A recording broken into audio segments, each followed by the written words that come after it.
This is Song Ga Neh, and certainly one of the staples of Hongdae. Back in the day, every single taxi driver knew this place. They're famous for their Bossam, but they do have other dishes on their menu, including Gamja Tang and other new dishes that they've since added to their menu. Now, back in the day, they used to be actually just right behind the alley from where they are now, but since there's a Randy's Donut that's moved in over there, so now they're in this brand new location. It's a lot nicer inside, interior-wise as well, but the food is just as good. Now, what sets this place apart from other Bossam places is really their kimchi. Now, you think, well, isn't kimchi the same everywhere? It can be similar, but this place does one thing that's really different, and it's this.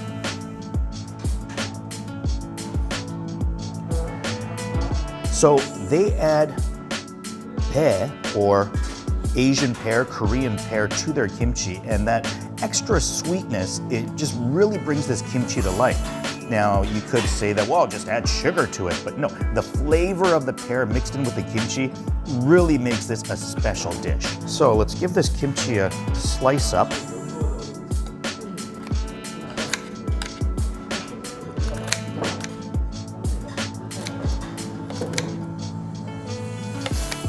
Give you scissors with this as well to really get at your dish.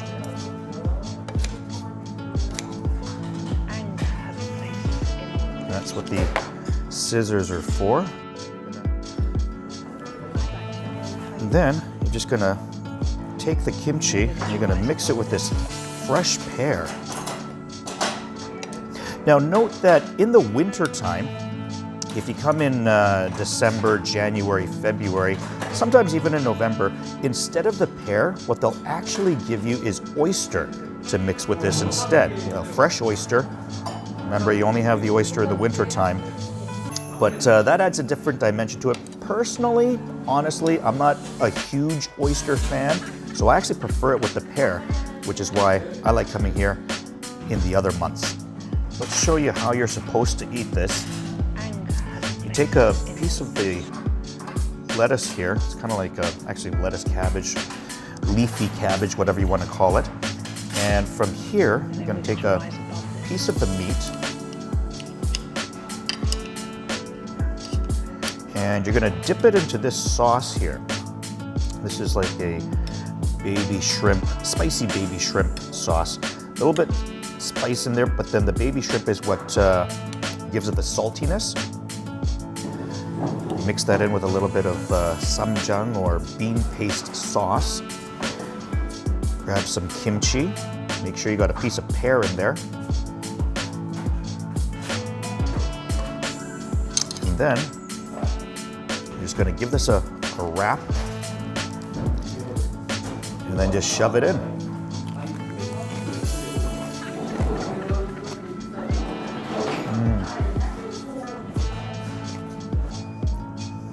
They also give you these chili peppers. The way you eat these, you want to break off the tip. The reason that you break this off is because when the chilies are growing, they hang vertically like this. So all the chemicals or pesticides or all the bad stuff, it runs down to the tip. So they say the tip is, I don't want to say the worst part, but you know, all the chemicals and other things are going to be at the tip. So typically, you break off the tip, you dip this into the sauce here, and give that a bite. These are spicy, by the way, so if you can't handle the heat, you might want to pass on this. That is spicy. In fact, it's so spicy, I'm going to dig in some rice. Neutralize that a bit. Now, if you don't want to use the leafy cabbage, you can just take a bite normally. So I'm just going to dip my meat into the sauce here. And then I'm going to mix it with a piece of kimchi, my pear, and just going to have it like so.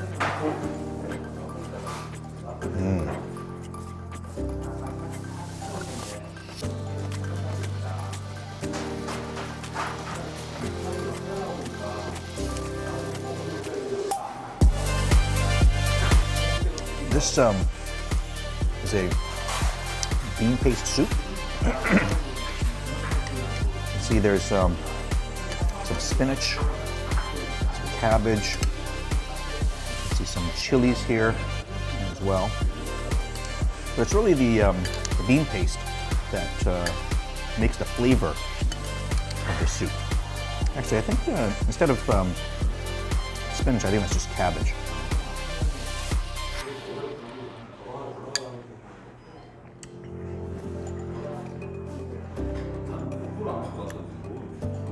So you might ask, what is Bossam? Bossam is basically just braised pork. It's usually the pork belly, or sometimes they'll use the shoulder or Boston butt, and it's usually boiled in a broth.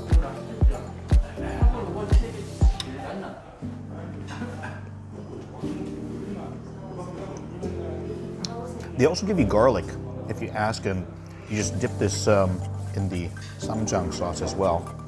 See there?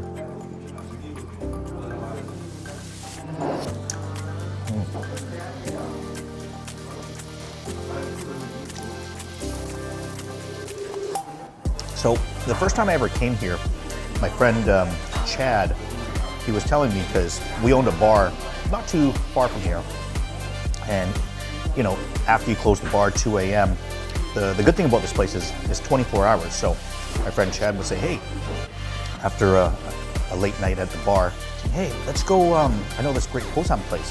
Do you know the place, the Bossam place? And I'm like, what Bossam place? And he said, you know, the taxi stand Bossam place that everyone knows about. I didn't know what he was talking about. And he said, look, all you do is get into a taxi, ask him, take me to the Bossam place in Hongdae. Now there's hundreds of Bossam places in Hongdae, but if you tell any taxi driver the Bossam place in Hongdae, they'll know exactly which one you're talking about, and they'll bring you right here.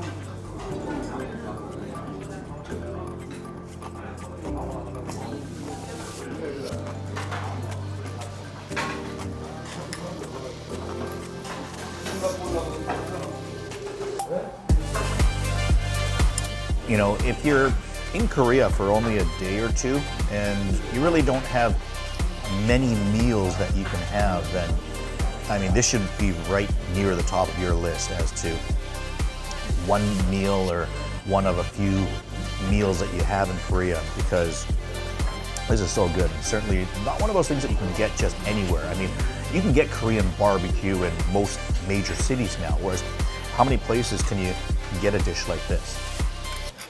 I mean, if I ever leave Korea, this will definitely be one of my last meals before leaving this country.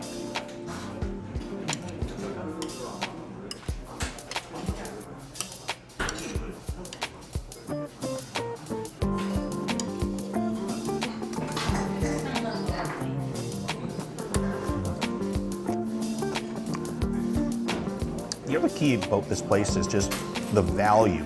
I mean, this is 9,000 won, so about what, $8 for all of this.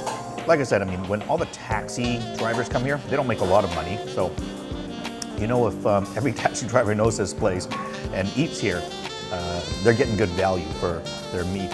And yeah, it's certainly not an expensive meal to have in Korea. Also, you'll find that every now and then, a lot of tourists come here as well, because I've been eating here before where all of a sudden a major tour bus will stop right in front of the store. 30, 40 people from China on a tour package will come and have lunch or dinner here. So there are times where you have to be lucky not to be behind the 8 ball in terms of a lineup of tourists, because it can be a group tour as well, but it does seat a lot of people. So hopefully, even if there is a lineup, you'll be able to get in quickly because of the seating capacity here. I think it's maybe 2 or 3 floors, maybe even 4. The old place was really big, so. Yeah, and I've definitely had meals here where I've had a friend leaving, and for his going away party, I was like, where do you want to go? I was like, hey, let's go to Song Ga Neh. I gotta have Song Ga Neh before I leave Korea. So we've had going away parties at this place as well, because that's how much people love this place and know that they're not gonna be able to get this meal elsewhere. All right, let's take a look at their menu.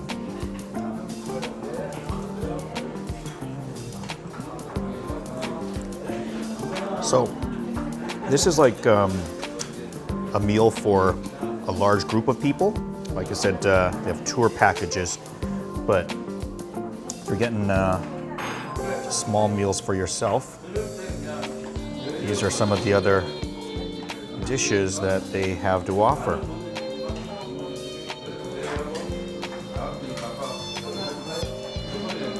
So this is what I just had here. It's called the Bossam 정식, 9,000 won. Quite often, when I come with my wife, we'll actually get these 2 dishes together, number 9 and number 10, the Bossam 정식, as well as the haejanguk. And the haejanguk, it's like a soup actually, with a lot of back rib meat, and in fact the bone is boiled right in there with it, so you get a nice broth. But yeah, these are the 2 things that we get here most often. Okay, so that's my meal. I hope you enjoyed this. Remember to click the like button and subscribe to get updates on other restaurant visits that I do within the Seoul area. And leave a comment below if you enjoyed this and if you've ever tried Bo-Ssam. Because I'll tell you, for those that haven't, you're missing out, especially if you haven't tried it here. And like I said, what really makes this place special is that pear, the Asian pear that they add to their kimchi. It's that subtle sweetness, beautiful flavor, and it really makes a great meal mixed in with that meat as well. Hope you've enjoyed this.